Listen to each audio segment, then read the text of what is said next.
పరిశుద్ధ గ్రంథం ఛానల్ వీక్షిస్తున్న ప్రతి ఒక్కరిని దేవుని పేరట వందనాలు తెలియజేసుకుంటున్నాం. ప్రేమ, సంతోషము, సమాధానం సదా మీకు తోడేండు నడిపించును గాక. నిన్నటి దినాన యెహెజ్కేలు గ్రంథం 29వ అధ్యాయం చదువుకున్నాం. ఈరోజు యెహెజ్కేలు గ్రంథం 30వ అధ్యాయం చదువుకున్నాం.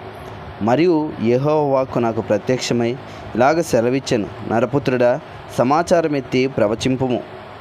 ప్రభువగు యెహోవా సెలవిచ్చినదేమనగా, ఆహా, శ్రమదినము వచ్చెనే, అంగలార్చుడి. శ్రమదినము వచ్చెనే, యెహోవా దినము వచ్చెను, అది దుర్దినము, అన్ని జనులు శిక్ష నొందు దినము. ఖడ్గము ఐగుప్తు దేశం మీద పడును, ఐగుప్తులలో హతులు కోలగా, కూసు దేశస్థులు వ్యాకుల పడుదురు. శత్రువులు ఐగుప్తుల ఆస్తిని పట్టుకొని దేశపు పునాదులను పడగొట్టుదురు. కూసీలను, పూతీలను, లూదీలను, కుబీలను, నిబంధన దేశపు వారును, మిశ్రిత జనులందరూ ఖడ్గము చేత కూలుదురు. యెహోవా సెలవిచ్చినదేమనగా, ఐగుప్తును ఉద్ధరించువారు కూలుదురు, దాని గర్వము అణిగిపోవును. మిగ్దోలు మొదలుకొని సెవెని వరకు జనులు ఖడ్గము చేత కూలుదురు. పాడైపోయిన దేశముల మధ్య ఐగుప్తీలు దిక్కులేని వారుగా నుందురు. నలుదిక్కుల పాడైపోయిన పట్టణముల మధ్య వారి పట్టణములు నుండును. ఐగుప్తు దేశంలో అగ్ని రొగలబెట్టి నేను దానికి సహాయకులు లేకుండా చెయ్యగా, నేను యెహోవానై ఉన్నానని వారు తెలుసుకొందురు. ఆ దినమందు దోతలు నా ఎదుట నుండి బయలుదేరి ఓడలెక్కి నిరవాచారులై కోసీలను భయపెట్టుదురు. ఐగుప్తునకు విమర్శ కలిగిన దినమున జరిగినట్టు వారికి భయభ్రాంతులు పుట్టును. అదిగో, అది వచ్చి ఉన్నది. ప్రభువైన యెహోవా సెలవిచ్చినదేమనగా, ఐగుప్తీలు చేయు అల్లరి బబులోను రాజైన నెబుకద్నెజరు చేత నేను మాన్పించెదను. జనములలో భయంకరులకు తన జనులను తోడుకొని ఆ దేశమును లయపరచుటకు అతడు వచ్చును.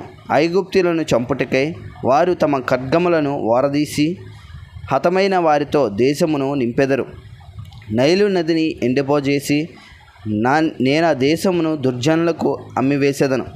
పరదేశుల చేత నేను ఆ దేశమును దానిలోనున్న సమస్తమును పాడు చేయించెదను.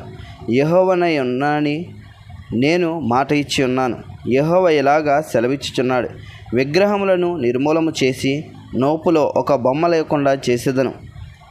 ఇక ఐగుప్తు దేశంలో అధిపతిగా ఉండుటకే ఎవడునూ లేకపోవును. ఐగుప్తు దేశంలో భయము పుట్టించెదను.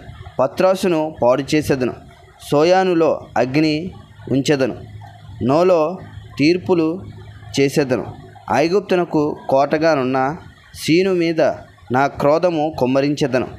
నోలోని జనసమూహమును నిర్మూలము చేసేదను. ఐగుప్తు దేశంలో నేను అగ్ని ఉంచగా సీనునకు మొండిగా నొప్పి పుట్టును. నోపురము పడగొట్టబడును. పగటివేళ శత్రువులు వచ్చి నోపు మీద పడుదురు. ఓను వారిలోను పిబేసేతు వారిలోను యవనులు ఖడ్గము చేత కూలుదురు. ఆ పట్టణస్థులు చెరలోనికి పోవుదురు. ఐగుప్తు పెట్టిన కండ్లను నేను తహపానేసులో విరుచు దినమున చీకటి కమ్మును. ఐగుప్తుల బలగర్వమును అణచబడును. మబ్బు ఐగుప్తును కమ్మును.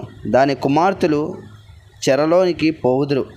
నేను ఐగుప్తులకు శిక్ష విధింపగా నేను యెహోవానై ఉన్నానని వారు తెలుసుకొందురు. 11వ సంవత్సరము మొదటి నెల 7వ దినమున యెహోవా వాక్కు నాకు ప్రత్యక్షమై ఇలాగ సెలవిచ్చెను, నరపుత్రుడా, నేను ఐగుప్తు రాజైన ఫరో బహువును విరిచితిని. అది బాగవుటకు ఎవరునూ దానికి కట్టరు. అది కుదర్చబడి ఖడ్గము పట్టుకొనలాగున ఎవరునూ దానికి బద్ద కట్టరు. కావున ప్రభువైన యెహోవా సెలవిచ్చినదేమనగా, నేను ఐగుప్తు రాజైన ఫరోకు విరోధనై ఉన్నాను. బాగుగా ఉన్న దానిని, విరిగిపోయిన దానిని, అతని 2 చేతులను విరిచి అతని చేతిలో నుండి ఖడ్గము జారి పడజేసేదను. ఐగుప్తులను జలములలోనికి చెదరగొట్టుదును. ఆయా దేశములకు వారిని వెళ్ళగొట్టుదును. మరియు బబులోను రాజు యొక్క చేతులను బలపరిచి నా ఖడ్గము అతని చేతికిచ్చేదను. ఫరో యొక్క చేతులను నేను విరిచినందున బబులోను రాజు చూచుచుండగా ఫరో చావు దెబ్బ తినిన వాడై మూలుగులీడును.